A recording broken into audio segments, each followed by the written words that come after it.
You know, as we begin to think about goals and dreams, given my circumstances, born in an abandoned building on a floor, being adopted, being labeled educable, mentally retarded, failing twice in school, no college training, never worked for a major corporation, to believe that I had something of value. Have you ever thought about something you wanted to do and you talk yourself out of it? It's very important to realize that I found that most people fail in life not because they aim too high and miss.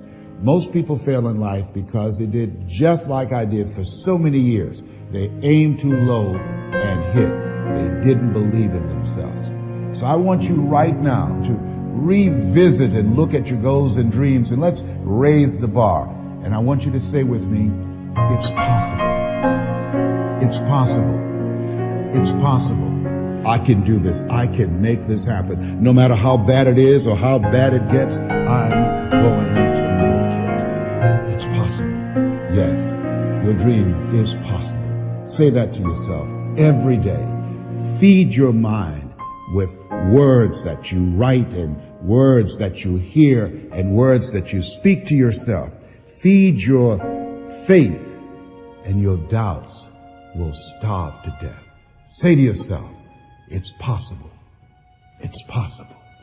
It's possible. Even when you have no evidence to point to, say to yourself, it's possible. There's nothing as powerful as a made-up mind. It's a struggle sometimes to do that, especially when you have people around you telling you that it's not possible, that you can't do it. And they're constantly pointing out your failures of the past, constantly reminding you of all of the things that you don't have going for you. I'm reminded of the story of the two little boys that were playing on some ice during the winter.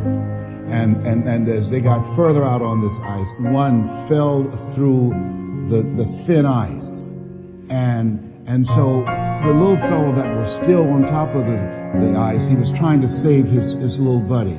And he couldn't reach him. He was trying to pull him. He could see him through the thin ice as he got further away from him, struggling. And he couldn't reach him, and he was trying to break the ice, and he couldn't do it. He looked around, and he saw a tree in the distance, and he ran, and he got up on the tree, and he pulled and broke down an enormous-sized branch, and came back and savagely began to beat that ice, and broke it, and miraculously, he saved his friend. And when the paramedics came, and they were able to revive this little boy, they were scratching their heads. They're trying to figure this out. Said, how could this little pruny fellow go up in a tree and break off a branch this size and then come back and beat and break the ice and save his friend? They thought it was just miraculous. It was baffling. And an old guy who was there said, I can tell you how he did it. And they said, how? How did he do it? And he said, there was no one here to tell him that he couldn't do it.